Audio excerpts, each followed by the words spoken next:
I've been trying to figure out how to start this video, or the several videos it's going to be, to kind of go over my mental illness and how K-pop has helped it, or how it's, I can't say helped as in like completely taken, but it's helped. But I mean, starting from just a little bit about me and probably the things that have contributed to it. Growing up, I was adopted by my adopted dad. My mom's my mom. She's my biological mom.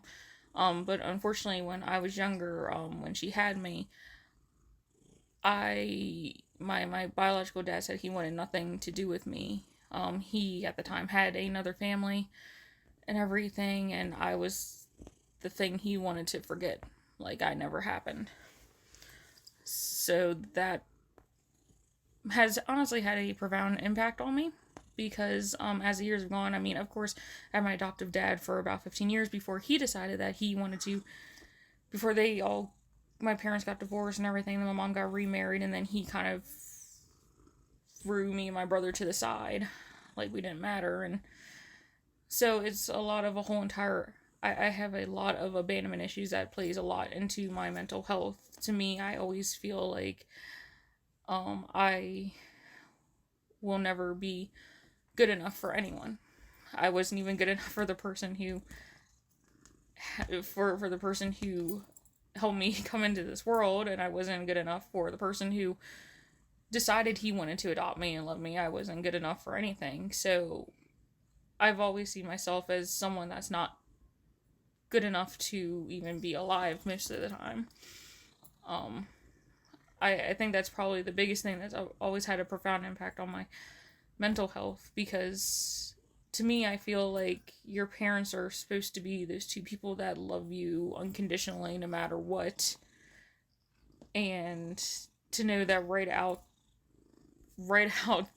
the gate and everything like that, one of them already said, that's not my daughter. I want nothing to do with her.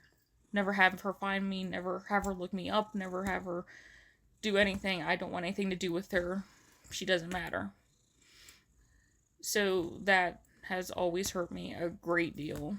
And it's unfortunately transferred into a lot of trauma. Because any kind of relationship I get into, any kind of friendship I get into, all I keep seeing is, will this person abandon me eventually?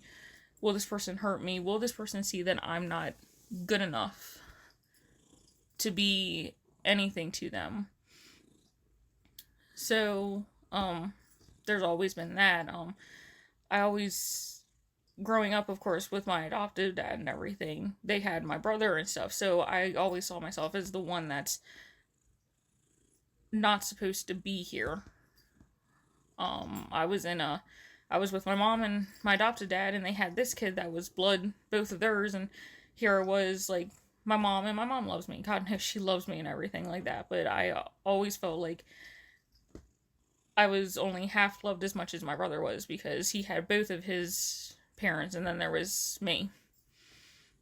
And I mean, that came even more like when I got older, and then when they got divorced and everything, that now at this point I don't even talk to my adoptive dad, because he told me that I was selfish and that I only called him when I wanted something, which unfortunately isn't, I mean, it's not true. I don't call him for really anything. I never called him for money for anything. I never called him for anything, either just to say hi or something like that, but he accused me of being selfish. And it's bad, because when you have mental illness, you start to believe the things that people tell you. So when he said I was selfish, I sat there and wondered, am I selfish and I just don't realize it? Or did I do something to make him think that I'm selfish when I never did that? I mean, even when him and my mom were like getting divorced and stuff, I still wanted to take his side. I wanted to be with him, because I was so upset at my mom about everything that was happening that I wanted to be with him. And then as the time went on, I realized how big of a mistake that was, that he actually didn't really care about me. He just kind of saw me and my brother as something that he could use to hurt my mom. And so here we are. Yeah. So there's been, like I said, there's been several things in my life that have impacted my mental health to the point where I feel like I'm just deteriorating every single day. Um, so later in my life, there was a lot of, I was having a lot of emotional things, like around the age of like, what was it, 13, 14. I mean, there was constant fighting at my home all the time between my mom and my adoptive dad. They couldn't stand me in the same room half the time. It was just always fighting, always fighting. And when you're little, it's annoying. It's sad, and I'm sad to say that now that my mom's remarried, and since I do still live with my parents and everything, and that's a whole nother can of worms right there. That since they fight and everything, it's hard for me to take it a lot of times because I still feel like this. I still feel like this teenager sitting in her room listening to people fight and yell and scream and hate each other when I feel like they're supposed to love each other, and it just makes you give up on the whole entire notion of, do people even care about each other? Or I would think that, and I thought this when I was little and everything, that maybe if I wasn't around, maybe me being dead and everything like that would bring them together. It's a horrible thing to think, but that's what I always think, and to this day that's still what I think. Like, maybe if something happened to me, then maybe they would come together and they wouldn't fight as much.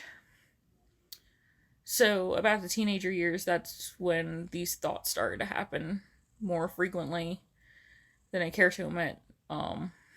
It resulted in me trying to cut myself, with sharpened scissors that I had and everything, just to kind of make the pain go away. Or for me to have some kind of control over something, because I just didn't in that house anymore. I mean, I felt like I couldn't do anything. My brother had all these activities, and I would just sit at my house and just listen to fighting all the time. My brother had friends that he could go to and everything, but I felt like I was always either fighting with my friends, or there was something going on between all of us, whether God knows we liked the same guy, or someone was someone with someone, or they had their own clique. I always kind of felt like an outcast in that way. So these thoughts just started to happen more and more, where I'm just like, maybe if something happened, maybe something happened to me, maybe it'd be enough. And my friend at the church that I went to and everything like that saw me one day and was asking me what was going on, and I just broke down and I told him, and he grabbed my arm and he took me to my mom, and he basically made me sit there, and he's like, you need to tell her what's going on. And I told her, but even then, it wasn't no one cared enough to really go and do therapy and everything. It was just more of a, you promise not to do it again, and I'm like, yeah, sure, whatever. But everything became more and more. I think the worst part of when my mental illness got really, really bad, or at least one thing that always sticks in my head that we like to bring up, is when I was a teenager, I was a big fan of the color. I mean, I still am, but I wore black often, all the time.